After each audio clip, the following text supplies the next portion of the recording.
it's Lynn Garofalo with Team Nest Builder at Keller Williams. So once you know where you're going and you have a buyer in place and you know roughly when your closing date is, plan for your change of address. I know it sounds ridiculous, but our friends at the U.S. Postal Service require 2 weeks to process change of address forms, and you do it all online, but most people don't realize that there's a 2-week lead time. I would encourage you, if you don't know exactly where you're going, get a P.O. box a month or so in advance in your current town.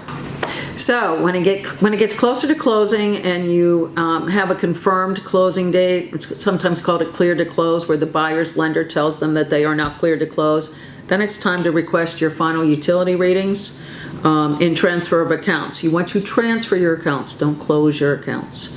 You own the house until the day of closing, so make that clear when you call the electric company, and if you have a gas company, or even getting an oil reading if you have oil heat. Be very conscious that the seller owns the house the day of closing in New Jersey, and so you're responsible to make sure the utilities are on the day of closing. After closing, again, I wanted to share some things with you as a recent home seller. You have to remember to cancel your homeowner's insurance. Well, that's pretty easy peasy. You'll likely remember that when your attorney will likely remind you. Cancel your propane or your service contracts, things like home warranties.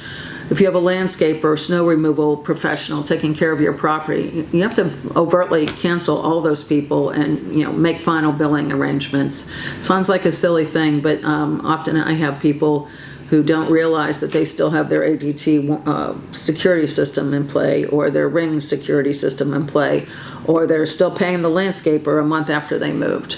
So make those phone calls, make that list, but do it after the closing.